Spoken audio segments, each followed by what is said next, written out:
4 epics, 2 bad legendaries, and 42 million damage on the brutal difficulty of the Hydra clan boss. Let's talk about it. First of all, how are you guys doing with the Hydra? Are you excited? Are you enjoying it? Are you not enjoying it? Because it's a mess. I know it's brand new. Brand new things often are incredibly overwhelming. Specifically something like this. Bommel was our first example of that. Same with Astronix, the Dark Fae as well. But Hydra more so because it's kind of its own content.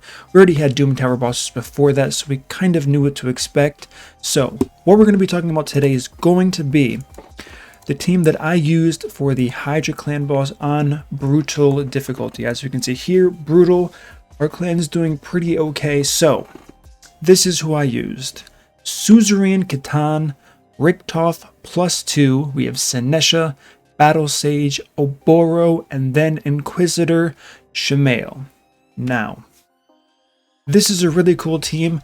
I'm not sure how viable it's going to be in Nightmare. I'm very sure it's not going to be viable in every single rotation for the Hydra as far as the heads, which heads do appear first. This works for this current rotation here. This isn't the max damage. There's a lot of RNG involved to do what I specifically did here.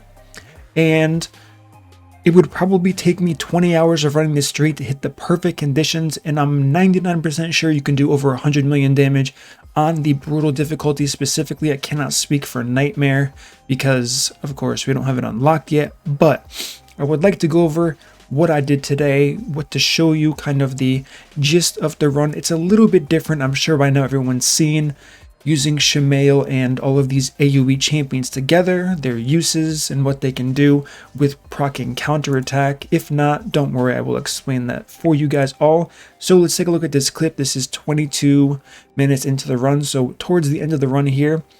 And I wanted to start here, mostly because this is where I hit record. I didn't record it from the beginning, but you have to do something a bit different. The first thing you're going to notice is there are poison debuffs on the boss. You might be asking, where are you getting 2.5% poisons from?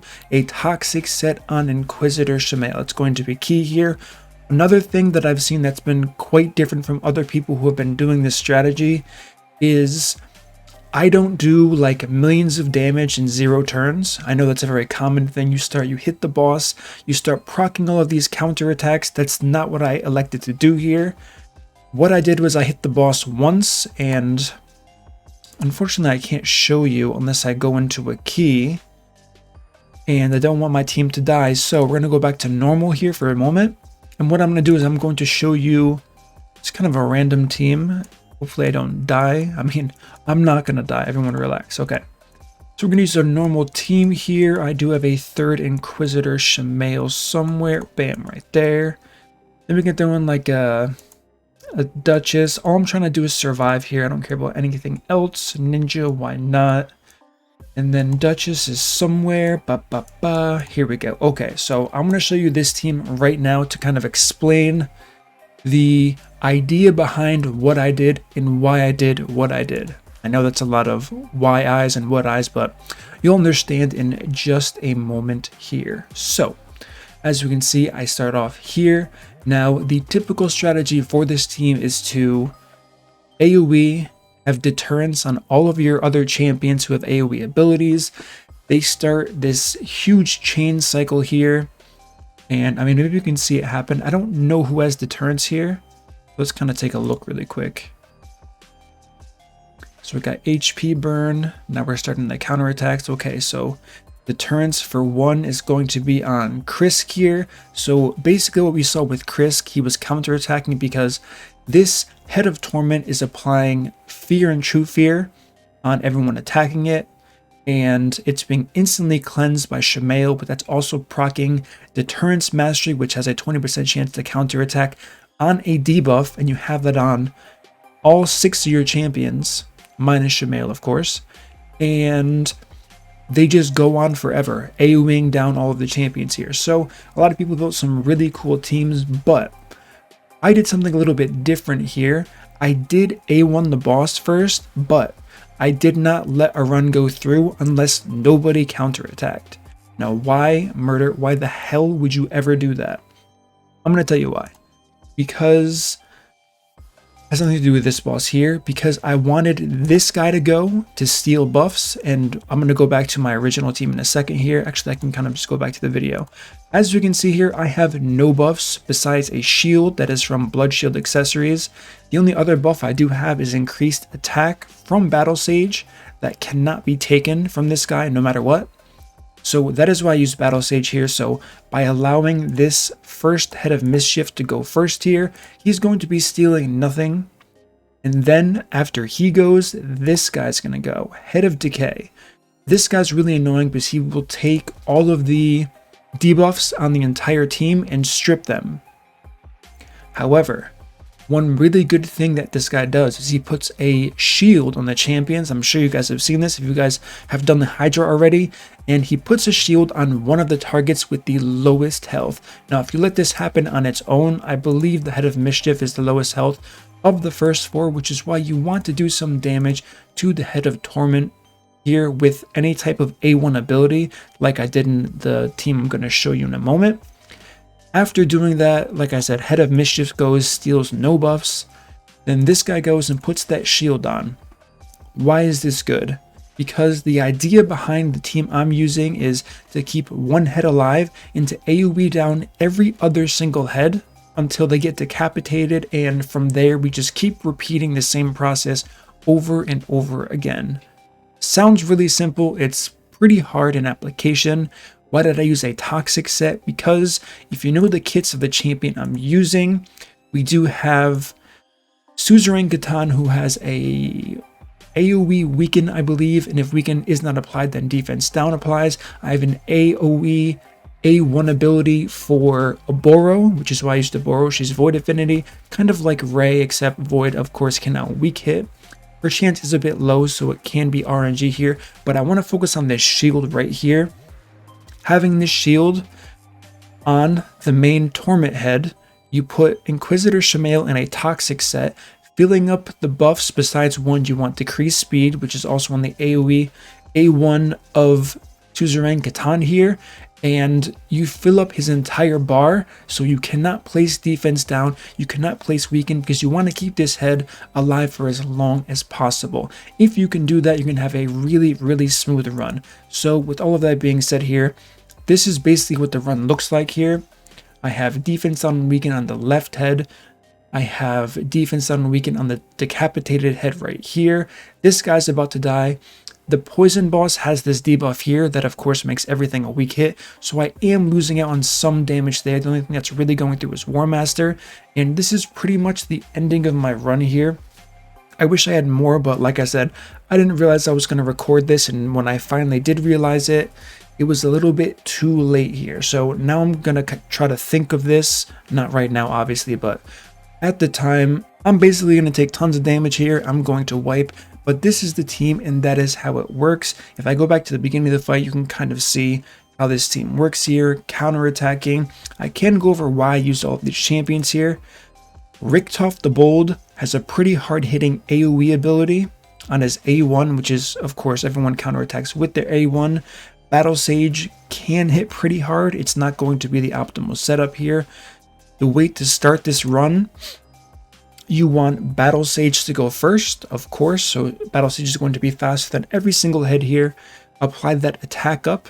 The next champion to go on my team specifically was Inquisitor Shamael. I used an A1 on the Torment head until nobody counterattacked. Then the Mischief went and did that whole rundown I just went over. Sinesha, crazy hard-hitting champion. Everyone already knows this from the Bommel team that I made, as well as the fact that she was a key member in Blender teams. Once these heads get under 50% health, they do tons of damage. Sinesha does tons of damage, that's what I'm trying to say here. And outside of that, it's pretty much a game set match. We have decreased speed from the A1 right here that we saw from Suzerain Catan. We have defense down and weaken from Suzerain. We have an attack percent aura from Suzerain. Sinesha, one thing I want to know about Sinesha that I figured out, I'm not sure, I mean, I'm sure other people have figured this out as well. When you use Sinesha's A3 ability, which is going to be right here, and she does her health equalize, you actually don't suffer from the decrease max HP effect. I don't know if this is a bug. I don't know if every time I tested this, the head that applies this penalty isn't affected. I don't think that's the case because, as we can see, Suzerain Catan, he had dropped below 50% health, and he received decreased enemy max health from that Hydra head.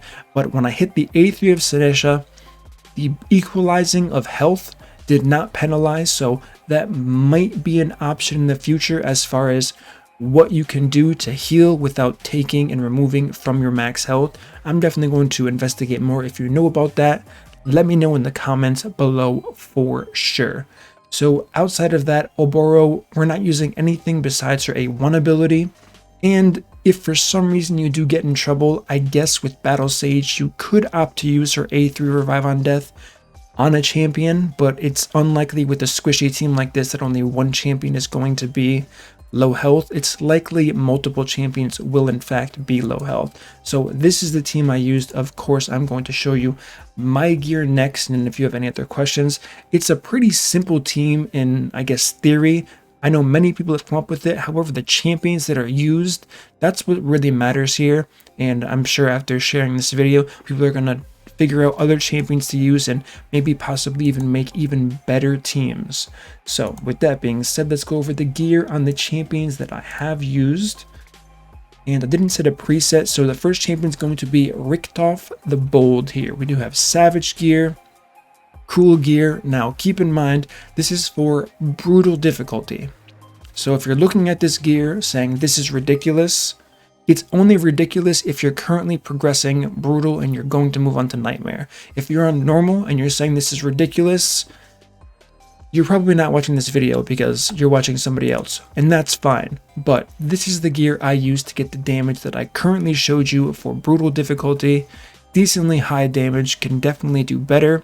6.7 thousand attack, 161 speed, 109 crit rate, a little bit high, I do know that. 274 critical damage. Health, we don't really care about. I was a bit careful, and I didn't build everyone in full damage despite the stats you see here, because I was worried about unlucky counterattacks, one-shotting my whole team, ruining my key. As far as masteries, every single mastery is going to look like this.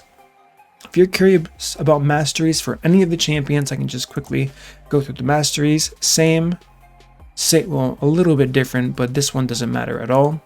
Same, and 0 masteries, like I said, on Inquisitor, who is in a toxic set. But we're going to talk about Suzerain Catan next here. We also have Savage and Cruel gear, and notice the speed of these champions. This is another thing that I saw that was a little bit different from what other people were doing. I always run low speed because I don't want to get consumed ever. I don't want that devour effect to happen a single time. It didn't happen once in the entire fight, which is the good news and kind of how I plan things. So we have 316 accuracy, which is a little bit overkill, but I wanted to be safe and reduce the RNG all the way to that 3% threshold. 147 speed, 5.5 attack. 266 crit damage, 100% crit rate, of course. Health and defense, decent. Next, we have Oboro here, the slowest champion on the team. She worked perfectly fine. 109 speed. Ideally, I would want everyone at this speed if I could. 6,000 defense, 259 crit damage, 293 accuracy. Now, these teams are going to be much harder to build once I do get to Nightmare. But like I said, if you want to use this for easy, no, not easy, normal, if you want to use this for hard difficulty, these teams are going to be no-brainers, and the gear requirements to do the top chest for that is going to be so low, it's almost laughable at that point. So what you're seeing here is like over the top, and it's not even good enough for what we're going to need for Nightmare. But like I said, I don't believe this tactic is going to be the go-to for Nightmare. I could be wrong, but that's just my personal belief. So we have these accessories here. Blood shield does not matter at all. Don't be fooled that I have it on. It just happens to be the best I had at the moment here. Once again, toxic. I do have this immortal set here, not really for any particular reason, just for more health and tankiness. Once again, a failsafe in case this team had a potential of getting one shot by the redhead, or I mean the head of wrath, not the redhead, or any other boss mechanic that I got bad RNG and it got a turn. So he was always surviving. Ideally, you would want to build this guy tanky anyways. You don't want to build damage. The lower amount of damage, the better for sure. 230 speed is the speed that I found that worked the best for me. Now, Battle Sage here, another great epic champion used in Arena a long time ago, was very meta, can still be used in Arena to this day. If you're not sure, on top of the increased attack, she also removes all debuffs. This is going to be required in the team that I'm running because at some point in the fight, one of the heads does in fact get a turn. It's inevitable. I've tried every single way. You cannot get rid of it. It's the head that applies the weaken and the pain link. I can't think of the name of the head at the moment. But actually, am I still in that key? Of course I'm not. I'm in the game now. Duh. Okay, anyways, so whatever that head is, I cannot stop him from getting a turn. So Battle Sage comes in perfectly handy here, removing the weaken, removing that pain link effect, and reapplying increased attack to anyone who did already get a turn, making sure I have 100% uptime on this very powerful buff here. So with that being said, she is in a savage set, in a speed set, not cruel because of the speed that I wanted her to be at, to make sure she's the fastest on the team. If I want to use this idea and concept in a different application for Nightmare, these speeds are going to have to go way up. So this is good enough only for brutal. Once again, just to clarify that in case people are seeing this and they're trying to progress Nightmare down the line, this isn't going to work. You're going to need better stats overall. So 3.7 thousand defense, 242 crit damage, 104% crit rate, and decent health and decent defense. On top of that, now we have Sinesha, the powerhouse, once again incredibly slow, 113 speed, 4.6 thousand defense, savage and cruel sets of course, 100% crit rate, 276 crit damage. So this is pretty good overall. I went over the masteries, went over the champions, went over the ideas. Now here's the cool part. There are tons of champions you can use instead of who you see here. You don't need Richtof. I can actually build a team for you guys right now. So I've already used 2 teams, one of them by accident, but let's say I want to build another team from scratch right away. What I could do is I could throw in Mashald here. I could throw in Scartosis here, another A1 AoE ability champion. Yannica, not so good. She does require, let me see, where is it? So attacks all enemy if she's under a veil buff. You don't want a veil buff for obvious reasons, so she's not that ideal for this. She does have a pretty good aura. However, I mean, you can use Yannica. I don't want to bash on Yannica too much. If you had to, you would lose some damage using Yannica, but she's not going to be the most optimal choice for pretty much anybody in a team composition like the one I'm showing you here today. Outside of that, if you were really running into survivability issues, you can run someone like Raglan in your leader aura.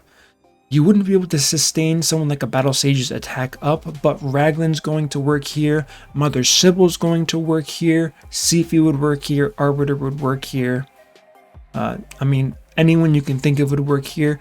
One interesting thing that I haven't tried yet, and I don't even think would matter at all, is having Duchess on top of Inquisitor Shamael. It's kind of counterproductive. So yeah, forget I even said that. So these champions work really well. Krisk, of course, works really well. Decreased speed as well.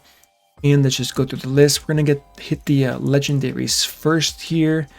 And all you're really looking for are AoE A1 abilities. I'm really not happy about the fact that, I mean, Kymar definitely works. Kymar's probably not a good champion to use. I'm going to say that right now, but you could use him if it's all you had. You'll still do probably a 1 key if your gear is in fact good enough, but I wish I did not waste, where is he? He's not here for some reason, okay. I wish I didn't waste my Cupidus. If I had Cupidus, I probably would have gone over the threshold because of how speed tuning works for the team and Cupidus base stats. I probably would have done the 100 million key with Cupidus because he's really good and he's probably the best champion for a job like this. But unfortunately, I hit that stupid button of end battle instead of retry and I lost Cupidus forever. So these are the champions we have. Once again, Mashald, I already said that. Let's get rid of this champion, we already said her. Padma, really strong champion. She doesn't have an AoE on the A1 ability, but her A1 counterattack is going to apply attack down, which makes this team a lot safer. Safer is better for most players than what I'm trying to do here and what other endgame players might be aiming to do here, because, I mean, safe is safe, right? So having attack down, you will survive longer. You could potentially do more damage. I haven't worked on a team like that, so I'd have to figure it out myself, or maybe someone else has figured it out. Decrease accuracy, we don't really care about this for this specific team comp. Removes all buffs. This A3 is really good in a comp like this, or any champion that can remove buffs is going to be good, because some of the heads are going to apply buffs on them that you really want to get rid of. You can damage through, so the Head of Wrath is going to pop up. He has reflect damage once you hit 15 stacks of vengeance. That won't kill you with a squishy team like this, surprisingly. So with the stats that I showed you here today, you won't die if the Head of Wrath appears, and you can survive the initial burst of 15 stacks. If your gear's good enough for that, you're fine. However, reflect damage is only going to work if you take the Blood something mastery. It heals you by 5% of the damage dealt. Since it's an AoE and you're only hitting one target of the 4 available to you, with reflect damage, you will out heal the damage you're taking every single time. So if that pops up, don't freak out. However, like I said, if you can't survive 15 stacks, make sure you just exit and restart the run. So he's a viable option here. I don't believe this guy has an... Okay, so you can even use Geomancer if you wanted to. That's a viable option. And like I said, I don't have to go through every single AoE A1 champion in the game. You guys can definitely figure that out. One unique champion that I will talk about is Farrakhan the Fat. I did use this champion. He may still be in the gear I had him in. Okay, he's not. He's missing a few pieces. So I had him very fast and relentless gear. Of course, I am missing out on the aura, but he was getting turns over and over again. He was applying HP burn, which is good for this second head that's swapped in, that applies that buff that makes everything a weak hit unless HP burn is currently active on the target. So these are all really cool strategies that you can use. Tons of different champions. Now, one thing I haven't talked about, Sachi is another champion I looked at. I didn't end up using her, but maybe for Nightmare I will test out Sachi as well. Now, what we need to talk about here is the future of this team and what you might see in the future. So there are a few champions that you, in theory, can use. I'm going to stress in theory right now. Hopefully I mentioned Ray before I forget that.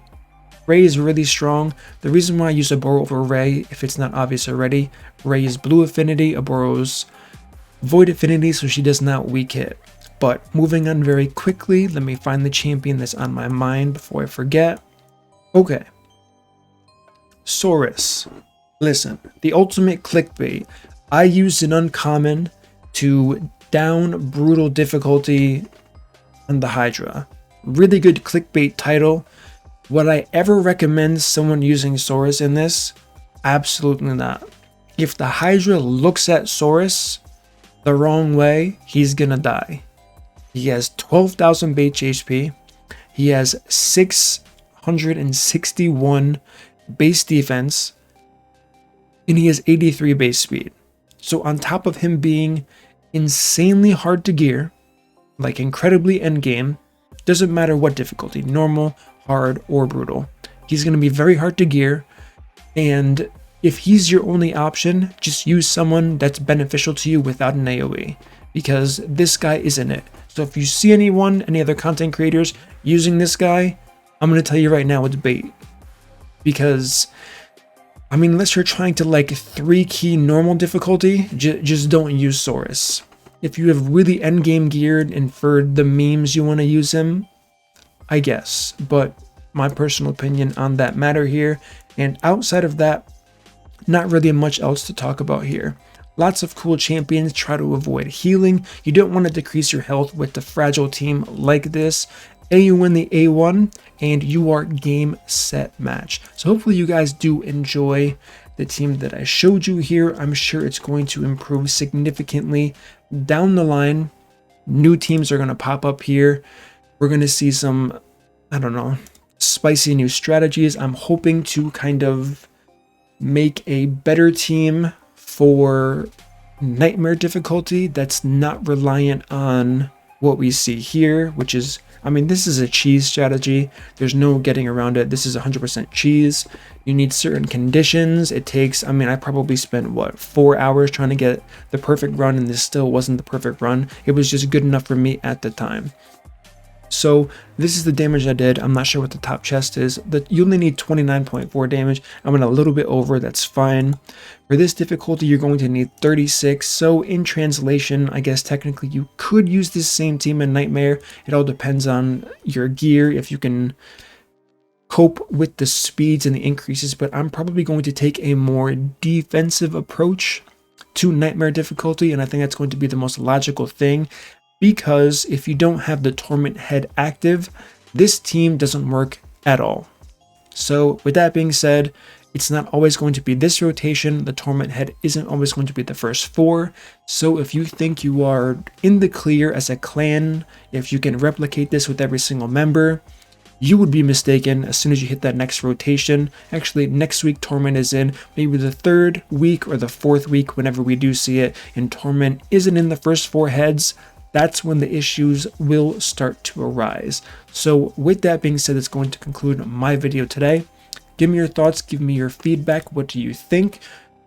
Hopefully some of you can take from this and not say, oh my god, this gear is ridiculous, I don't have that gear, blah blah blah. Completely irrelevant, as I've already explained before. This should help a lot of people in normal difficulty and hard difficulty. All you need is Inquisitor Shamael, and outside of that, I'm fairly confident many of you will be able to make this work to your success, because I have seen quite a few people struggling. This is a lot of fun for me. Hopefully it's been a lot of fun for you guys for new content. As always, if you enjoy this content, smash that like button, subscribe, turn the notification bell, and I will see you all in my next upload.